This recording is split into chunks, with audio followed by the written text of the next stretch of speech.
बिस्मिल्लाहिर्रहमानिर्रहीम। शुरू अल्लाह के नाम से जो बड़ा मेहरबान निहायत रहम वाला है। सरद जोत कौन था? सामीन, आइए फिर इस दास्तान का अगला हिस्सा शुरू करते हैं। बेलास एक अथरा सिपा सलार था। उसके घर से कुछ फासले पर एक बड़े मैदान में एक संगरेज़ा पड़ा था और वो इतना रोशन था कि उस पर हाथ रखा जाता तो वो रोशन हो जाता। बेलास नस्ल दर नस्ल उस संगरेज़े की हिफाजत करते आ रहे थे। उसकी शादी उसकी चचाजाद होली से हो गई। उसका चचा लालची इंसान था। बेटी की शादी के बाद वो एक दिन विदेश से आने वाले ताजरों को संगरेज़े के पास ले गया। जब वो इस बात का पता चला लेता है और चचे को सख्ती से मना करता है कि ये संगरेज़ा किसी की अमानत है और गवर्नमेंट के नोटिस में लाता है कि संगरेज़ा चोरी हो जाएगा, वो संगरेज़े के इर्द गिर्द गुलाब की काश्त कर देते हैं। अब गुलाब की फसल से संगरेज़ा तलाश करना मुमकिन ना था। बेलास के दो बेटे हो गए। चचा मर गया मगर ताजरों को संगरेज़े की राह दिखा गया। उन्होंने सिपाहियों के साथ मिलकर बेलास पर हमला कर दिया। गुलाब के फूलों जैसे दो बेटे थे। बेलास ने सिपाहियों को मार दिया तो उस पर जैसे पूरा रूस चढ़ा दिया गया हो। होली और बड़ा बेटा मारे गए। 5 साल अलमनास जख्मों से चूर बेलास के सीने से लगा था। उसने बेटे को समझाया कि संगरेज़े के पास जाओ और उसे निगल जाने की धमकी दो। तुम्हें तब तक संगरेज़े को तहवील में रखना है जब तक तुम जवान नहीं हो जाते और अपनी नस्ल नहीं बढ़ा लेते। याद रखना, विदेशी का आखिरी पड़ाव बाबल है, मगर उसे इख्तियार है कि वो पड़ाव पर रुके ना रुके, मगर परेड में दिखना अटल है। वो कभी भी गंधारा पोरू के पास नहीं पलट सकता जब तक परेड में नहीं दिखता। अलमनास, याद रखना, विदेशी अपना रिस्क खा कर रूस से विदा ले गया तो आर्या भी रूस से विदा ले गए। सूरजवंशी आला नस्ल है और विदेशी के निगरान हैं, वो भी आर्या के साथ विदा ले गए। हम खरे रशियन भी सूरजवंशी हैं। अब विदेशी यहाँ नहीं आएगा। तुम उसकी निगरानी कारण वहाँ सफ़र करना जहाँ आर्या की कसरत है। बेलास मर गया तो अलमनास छुपता छुपाता खेत में पहुँच गया और संगरेज़ा उठा लिया और ऐलान कर दिया तो फ़ौरन हुक्मरानों ने सरेंडर कर दिया। वो संगरेज़े को लिए खेत में रह कर अपने जवान होने का इंतज़ार करता है। वो दिन भर 2 किलो गुलाब खा जाता है। वो फिक्रमंद भी है कि सूखे के मौसम में क्या खाएगा। वो नई काश्त में लगा रहता है। कलम लगाते ही जड़ पकड़ लेती है। संगरेज़े की हिद्दत से गुलाब मीलों फैल जाता है। उसे कई फिक्रें लाहक थीं कि जवान हो गया तो लड़की कहाँ से लाएगा। वो अपने ख़ानदान का वाहिद बच्चा था और उसे अपनी हर कीमत पर ख़ुद को ज़िंदा रखना था कि सावन भादों ज़ोर का बरसा। उसने गुलाब के खेत से छांटी जनकार से तरपाल बुन रखी थी। वो बरसते मींह में खेत पर तरपालें डाल देता है। खेत के अंदर ही उसने अपने लिए थां बना रखी थी जहाँ पानी ना पहुँच सकता, सो वो महफूज था। ये मींह बरसता रहा और कई दिन बरसता रहा। सिपाही निगरानी करते रहे कि एक रात एक बड़ा काफिला आया और आसपास स्टे किया और संगरेज़े की खोज की तो अलमनास ने संगरेज़ा तहवील में ले लिया और काफिले वालों को समझाया ये किसी की अमानत है और अमीन अमानतें वारसों तक पहुंचाते हैं। सब ने मान लिया मगर अड़ियल बिंदास ना माना कि वो संगरेज़ा लेकर ही जाएगा, चाहे अलमनास की जान क्यों ना लेना पड़े। बिंदास ने बताया, मैं तीसरी पीढ़ी हूँ जो संगरेज़े की खोज में आई है। उनके काफिले में बहुत नारियां थीं। अलमनास ने पूछा, ये नारियां कौन हैं? तो सरदार ने बताया, हम नारियों का व्यापार करते हैं, पुत्रियों को जवान करते हैं और समंदर पार मंडियों में बेच आते हैं। बिंदास ने अपनी नारी उसे दी कि तुम रख लो। इस बार तो एक नारी ना बिके। भाव बहुत गिराया पर ग्राहक कोई भी आमादा ना था कि चंद साल पहले बरे सगीर में काल पड़ा था और काल में पली नारी का यौवन देर पा ना होवे। अलमनास ना माना कि हम खरे रशियन हैं, मिलावट ना करें। बिंदास को उस पर बड़ा दिल आया। संगरेज़े समेत मेरे साथ चलो, सारी आज़ादी बाहों में उठाए रखूँगा। नहीं, मेरा रिस्क रूस में है, मुझ पर बड़ी जिम्मेदारी हो गई। मैं अपनी नस्ल का वाहिद सपूत रह गया हूँ, ये थां छोड़कर नहीं जा सकता। काफिला रुक गया तो मित्रों, उनका रुकना बिंदास के दिल में दरार डाल गया। वो उसके सामने घुटने टेक देता है। मैं संगरेज़ा भी छोड़ता हूँ, मेरे दिल में दरार आ गई है, तुम ही इसे भर सकते हो, मेरे साथ चलो। अलमनास ना माना कि मोहब्बत करो तो रह जाओ, रह नहीं सकता कि मेरा रिस्क बरसगीर में है। लेकिन बिंदास देखो, सारा काफिला गुलाब के फूल खाकर बीमार पड़ गया, सिर्फ तुम्हारे शरीर को गुलाब के फूल लग गए हैं, तो तुम्हारा रिस्क रूस में है। मगर बिंदास भी ना माना। हाँ, वो बरसते मी में शहर जाता है और जांच पड़ताल करके एक कन्या रोज़ के बड़े थैले के बदले ले आता है, यानी 5 किलो गुलाब के एवज 25 साला एक कन्या ले आता है। और अलमनास को एक नुस्खा बताता है कि गुलाब की पत्तियों को धूप में सुखाकर सूखे कारण ज़ख़ीरा कर लो, इसे खुशक गुलकंद कहते हैं। काफिला विदा लेता है। 6 साला अलमनास 50 साला बिंदास को गुलाब का एक फूल तोहफा देता है। काफिला रवाना होता है तो बिंदास फूल नहीं खाता। वापसी तक उसके अंदर बीज सूख जाता है तो बिंदास बीज गाड़ देता है, तो गुलाब कसरत से आता है। मुग़ल हुक्मरान थे तो महंगे दामों खरीद लेते हैं। बिंदास शादी करता है तो उसकी पुत्रियां मुग़ल शहंशाहों के महलात में रोज़ के फूल देने जाया करतीं और राजों महाराजों के मिलाप में आईं। रोज़ की बेपनाह काश्त कारण रोज़ लक़ब पड़ गया। पुत्रियां पेट से हुई बच्चे जने जो राजपूत कहलाए। मित्रों, बिंदास को अलमनास को अकेले छोड़कर नहीं जाना चाहिए था। मेरा तो यही ख्याल है, आप लोग क्या कहते हैं? खैर, आगे चलते हैं। बहरहाल 6 साला अलमनास 25 साला कन्या के साथ रहकर अपने जवान होने का इंतज़ार करता है। कन्या वफादार थी, उसे बेटे की तरह पालने लगी और वहाँ सफाई करके एक कुटिया डाल ली। वो दिन रात रोज़ की काश्त में लगी रहती और सूखे के मौसम कारण गुलाब सुखाती रहती। वो झनकार छांटती और अपने और अलमनास के लिबास बुन लेती। मित्रों, समा गुजरता रहा और 14 साल की उम्र में अलमनास जवान हो गया। कन्या उसकी बड़ी संभाल करती और पल पल आस जगाती कि हम निकाह के बाद रूह से विदा ले जाएंगे। अलमनास कभी बहुत घबराता तो कन्या हिम्मत बंधाती कि मैं बिलास की नस्ल को मरने नहीं दूंगी। दोनों संगरेज़े को गवाह बनाकर निकाह का इरादा करते हैं तो पहरा सख्त से सख्त कर दिया गया। हद्दे निगाह सिपाहियों की नफरी थी और अलमनास जानता था वो नाजुक मौके की तलाश में है। संगरेज़ा हर वक्त अलमनास की मुट्ठी में रहता। चंद दिन गुजरते हैं, वो रातों को जाग जाग कर फसल की देखभाल में लगे रहते हैं। अलमनास नींद पूरी करने कुटिया में जाता तो कन्या बाहर पहरा देती। कन्या नींद पूरी करने जाती तो अलमनास पहरा देता। और मित्रों, दोनों संगरेज़े को गवाह मानकर निकाह कर लेते हैं।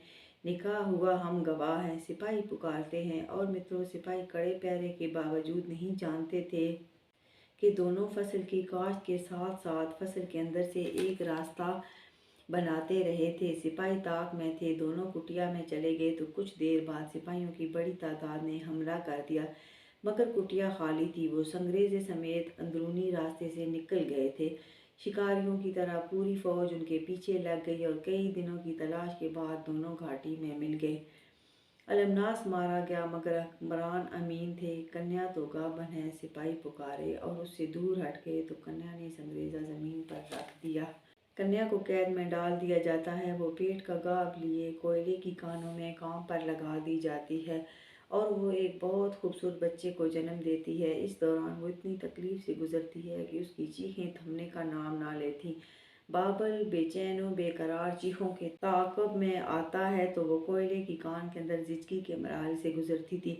बाबल उस पर अपना हाथ रख देता है तो बच्चा जन्म ले लेता है। सिपाही हौल कर हटते हैं और जाकर हुक्मरानों को बताते हैं तो इल्म नजूम के माहिर बुलाए जाते हैं। वो बताते हैं बाबल एक मन्नत है। कुरे अरज़ पर उसके सबसे बड़े दावेदार सूरजबंशी हैं और सूरजबंशियों की रीढ़ निज़ा है। निज़ा सूरजबंशियों की रीढ़ है, मतलब मंजिला दरमियाना। उसके हौसले उतावा को छूते हैं। बाबल के बड़े दावेदार निज़ा की राह से हट गए। वो 2 बार कुरे अरज़ पर आ चुका है। बाबल एक मन्नत है, किसकी झोली में पूरी होती है कौन जाने। तुम बाबल की राह से हट जाओ, कन्या को अपना रिज़्क खाने दो।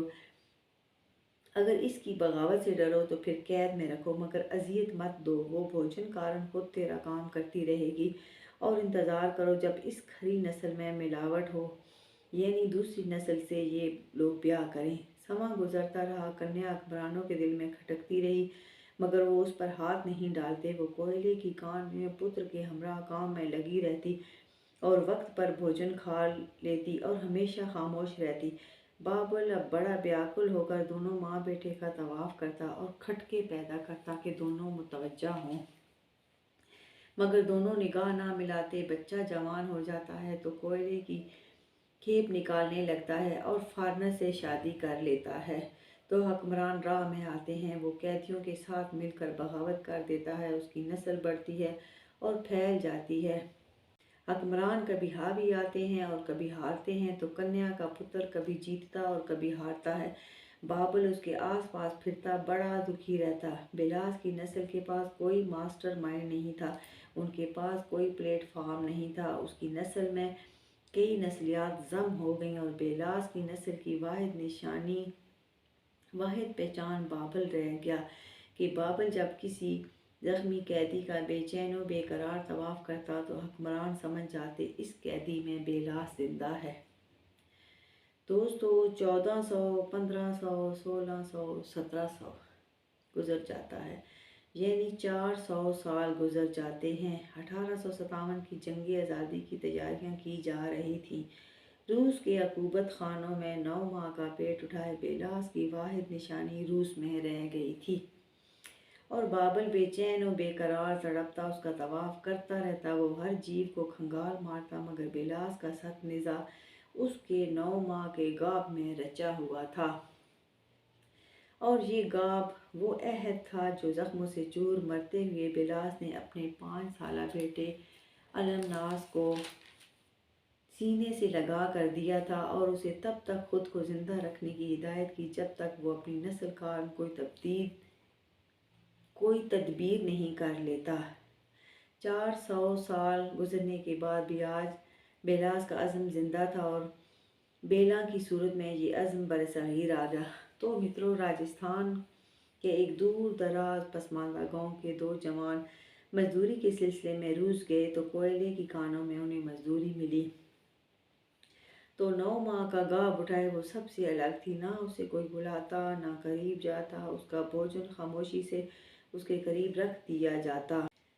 वो भोजन खाकर काम में लग जाती। उसकी निगाहें हमेशा झुकी रहती। वो खुद में जैसे एक भेद थी। छोटा भाई उससे बहुत खौफजदा हो गया और वापस बरसगीर आ गया, मगर बड़ा भाई बेचैन और बेकरार जैसे उसकी निगरानी करता रहता और वो सब जानती थी। वो जहाँ बैठती वो लपक कर जगह साफ कर दिया करता, उसका भोजन खुद ले आता और रख देता और बज़ाहिर अपना भोजन दूर खाता, मगर उसकी निगरानी करता होता।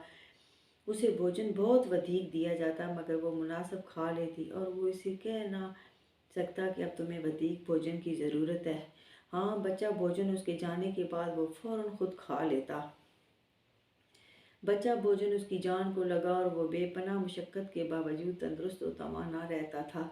गाँव ने 9 माह मुद्दत पूरी की और नौजवान के साथ साथ सारे वर्कर्स जानते थे कि कान मास्टर दीवार पर रोज़ की एक लकीर लगा देता तो सारे वर्कर वो लकीर रोज़ की गिन लेते, मगर आपस में उस कारण कोई बात ना करते, जैसे लबों पर किसी ने ताले लगा दिए हों। मुद्दत पूरी हुई। कोयले की कान में हलचल सी मची थी। वो आज काम के लिए ना उठी, अपनी थां पर बेकरार लेटी थी। भोजन की बड़ी परात सराहने पड़ी थी, मगर उसने खाने कारण हाथ ना बढ़ाया। बाबुल व्याकुल कान के अंदर फिरता था। तब मित्रों उसकी नज़रें उठी और दूर निगरानी करते नौजवान पर ठहर गईं। वो सर से पैर तक जैसे नज़रों की ताप में लरस गया हो। उसने पलक के इशारे से करीब बुलाया तो वो दौड़ता गया और पास बैठ गया। सोनो, बिलास मर गया, मगर 400 साल गुजरने के बाद भी बिलास का अज़म निज़ा मेरी कोख में पले। तुम इसे हमरा ले जाना। अज़म खुद सूरजवंशियों से जा मिलेगा। उसके लबों से ये अल्फाज फिसले। उसने एक बच्ची को जन्म दिया और नौजवान के हाथों में बच्ची देकर वो मर गई। नौजवान ने उसके बदन पर लबों की मोहरें लगाईं और धाड़े मार मार के रोया। वो समझ गया वो रोजगार कारण आया नहीं था, बल्कि बुलाया गया था। दूसरे दिन वो बरसगीर बच्ची को लेकर आ गया। उसे किसी ने ना रोका ना पूछा। बच्ची का नाम बेला रखा और वो पालने लगा। कमसिन बेला खामोश पालने में पड़ी रहती थी। नौजवान के अलावा बच्ची को किसी ने छुआ ना था, सो वो बड़ी संभाल में उसे पालने लगा। वो खामोश, तबाह, कम खुराक खाने वाली, ना बोलती, ना हंसती, ना रोती, बस चुप रहती। हाँ, कभी नौजवान से कहती, अधिक भोजन खा लिया करो ताकि तवाना रह सको, तो वो अपना बहुत ख्याल रखता। वो जान गया कि वो खुद को जिंदा रखेगा तो बेला की निगहदाश्त कर पाएगा। वहाँ बहुत खजूर था मगर फल ना आता कि सालों बारिशें ना होती। एक दिन कमसिन बेला ने खजूर के पत्ते काटे और एक जगह बैठकर एक चटाई बुन ली। नौजवान हक्का बक्का तख्ता और चटाई लेकर दौड़ा बाप के पास। बाप भी हैरान हुआ और जल्द वो बेला को देखते खुद भी चटाई बुन लेता है तो सारा गांव सीख जाता है, तो घर घर चटाइयों का ढेर लग जाता है। सुनो, जाकर बड़े शहर बेच आओ इन्हें, एक दिन बेला उससे बोली। वो सुनकर हक्का बक्का रह गया कि बेला कैसे जाने कि बड़े शहर होवें। और मित्रों, देखते ही देखते चटाइयों का छोटे से पसमानदा गांव का पेशा बन गया। सब मर्द औरतें चटाइयाँ बुनते और दूर शहरों में जाकर मर्द बेच आते। बेला 12 साल की हुई तो नौजवान ने खुद उससे शादी कर ली। बेला की एक ही बेटी भोला हुई। भोला की पैदाइश के चंद घंटे बाद बेला मर गई। नौजवान उसकी मैयत पर आहो बका करता था कि वो उससे बड़ा प्रेम करता था। मित्रों, भोला खामोश, तबाह, लब से लेते हूँ मैं गर्क, आंखें वो कभी सोई नहीं, पालने में जागती रहती, उतामा को तकती रहती, ना रोती ना हंसती, जो मिल जाता खा लेती। फिर वो चलने लगी, काम काज में लग गई। वो सिर्फ अपने बाप से चंद बातें कर लेती, आर पार देख लेती, मीलों दूर दूर देख सकती मगर खामोश रहती। उसका पैर भागों भरा था। घर, पूरा गांव रिज्क अमन से भर गया। आसमान बरस पड़ा, जमीन से पानी निकल आया, सूखे खेत सैराब हो गए, खजूर फल से लद गए। वो रातों को फिरती रहती, खेतों में फिरती रहती। लोग देखते, सर झुकाकर राह से हट जाते। वो खामोश रहती, हाँ, जमीन पर लकीरें लगाती रहती, फिर मिटा कर उठ जाती। लोग आकर लकीरों पर गौर करते तो कुछ शहरों के नाम पढ़ लेते जो रूस के शहर थे। बोला तो कभी मदरसे नहीं गई, तो फिर कैसे लिख सकती है। बेला के मरने के बाद भोला ने खुद बाप से कहा, ब्याह कर लो, तो नौजवान ने शादी कर ली। जवान गबरू भाइयों की लाइनें लग गईं।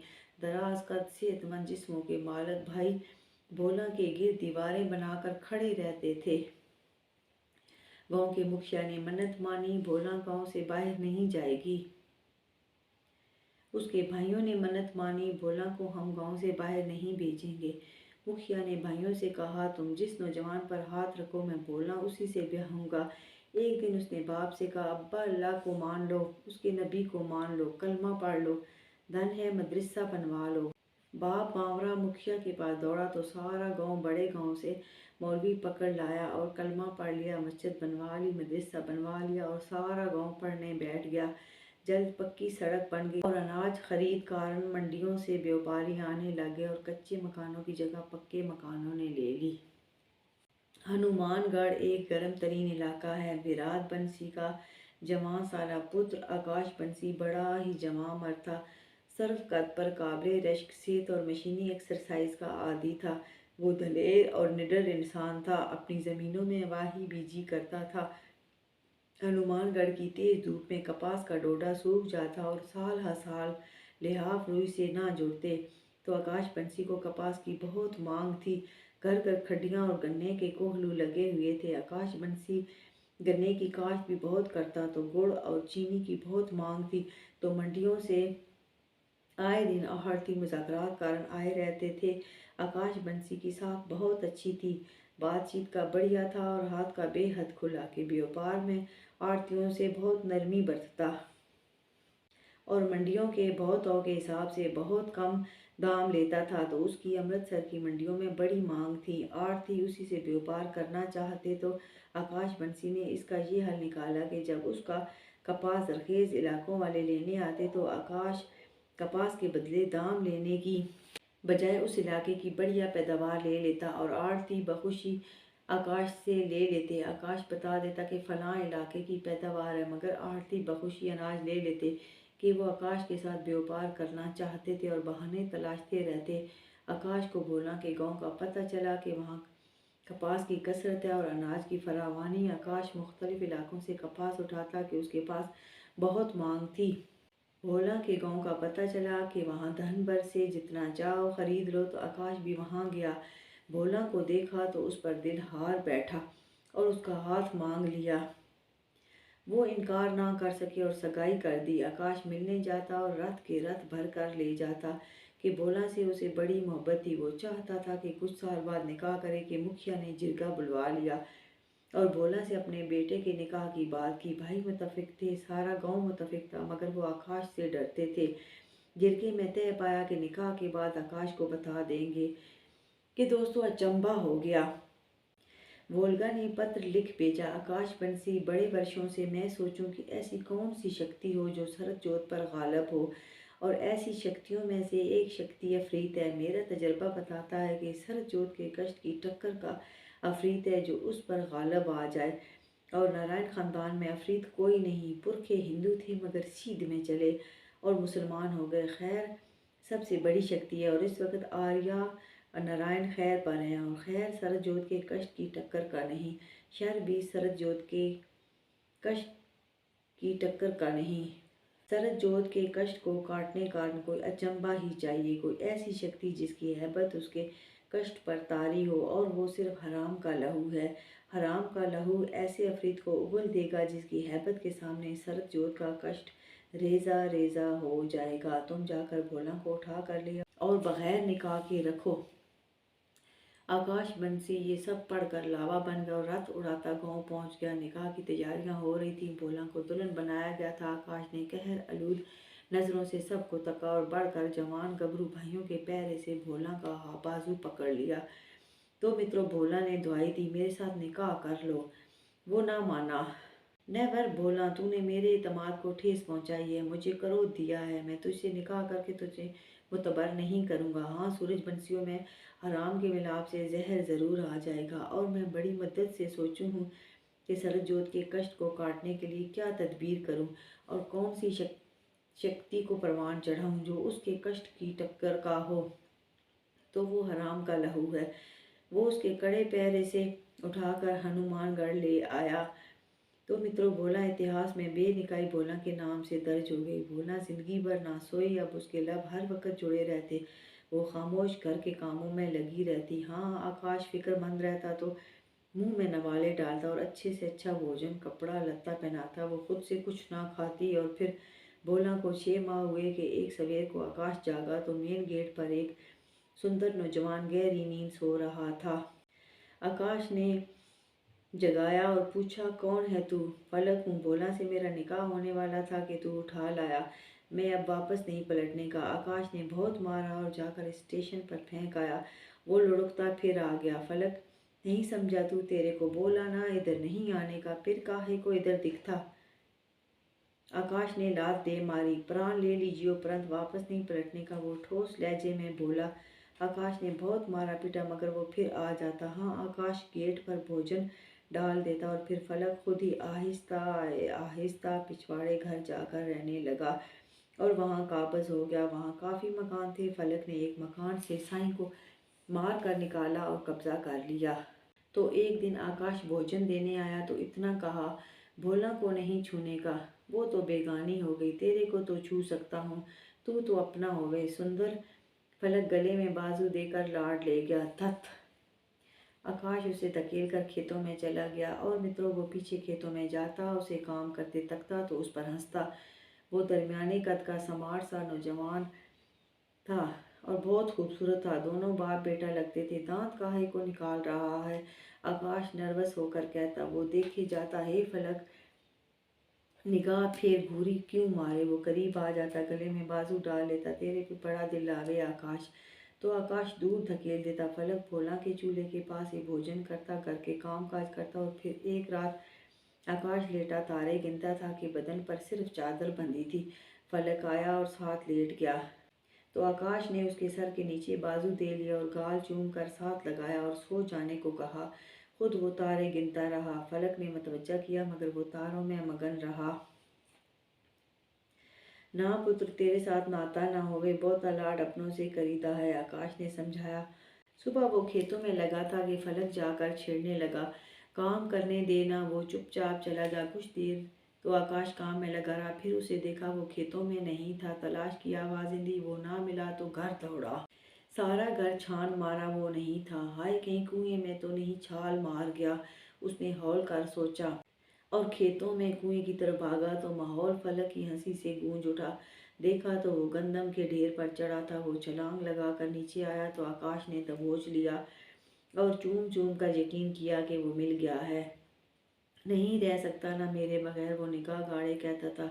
देख, एक बार समझाया है, मेरे में ताब नहीं तेरे नैनों की। घूरी ना मारा कर, बात घुमा गया ना फलक। फिर घूरी देता, उसके कंधे पर ठोड़ी टिका कर बोला, हट परे, काम करने दे। आकाश ने हटाया। वो पीछे पीछे आने लगा। आकाश गंदम के ढेर लगाता था, वो गंदम पर चढ़ा लिताड़ता जाता कि ढेर सही लगे। मैं जल्द तेरा विवाह कर दूंगा, आकाश ने कहा तो फलक ने मुंह पर चांटा दे जड़ा। हे हे, काहे को मारे है मुझे, आकाश भड़क कर बोला तो फलक ने एक और चांटा दे मारा। फिर मेरे विवाह की बात करेगा, फलक तड़क कर बोला तो आकाश कुछ देर उसे तकता रहा, फिर हंस पड़ा। तो फलक करीब चला आया और आहिस्ता से बोला, आकाश, भोला से निकाह कर ले। और आकाश इन चंद अल्फाज से ही समझ गया उसके आने का मकसद। मित्रों, साल पर लगा के उड़ गया, पता ही ना चला और फलक बीमार पड़ गया। तो आकाश बड़ा बुखलाया, बड़ा दवा दारू किया, मगर अफाका ना हुआ। फलक कहता, आकाश, बोला की बेरुमती मुझसे सही नहीं गई। वो सुबह बंगाल ले गया, योगियों से बड़ा इलाज करवाया, मगर फर्क ना पड़ा कि जोरों का मींह बरसा तो फलक की सांस उखड़ती थी। हाय, हनुमानगढ़ से दूरी और फलक की ये हालत। वो उसे उठाए बाहर दौड़ा के बोला कि आवाज़ कानों में पड़ी, सुनियो, इसका आखिर समय है, वेद के पास जाना, ला असल माखून चटाइयो। हाय हाय, मैं इसे बहुत चाहूँ, मैं इसे मरने नहीं दूंगा। आकाश, मेरी बात सुनियो, समा बर्बाद थी, वे इसे करार देकर विदा करो। आकाश जल्दी जल्दी उसे शहद खिलाने लगा और उसने दम तोड़ दिया। आकाश क्या करता, रो पीट कर वहीं बंगाल में दफन कर दिया और वापस आ गया बोझ जल गुमसुम। फिर मित्रों, चंद साल बाद भोला को हमल रह गया तो वो उसकी सुख सेवा में लग गया। तो पुत्र पैदा हुआ, नाम सूरज बंसी रखा। तो आकाश बंसी ने श्लोक पढ़ा, सरत जो तू मेरा पुराना रुख है, ते रखा नु लगी उमरां दी सौं है। फजर उडीकां, शाम उडीकां, आखें ते सारी उम्र उडीकां। आहन गवान डीवे बलदे, रब्बा साडा चानण घल दे।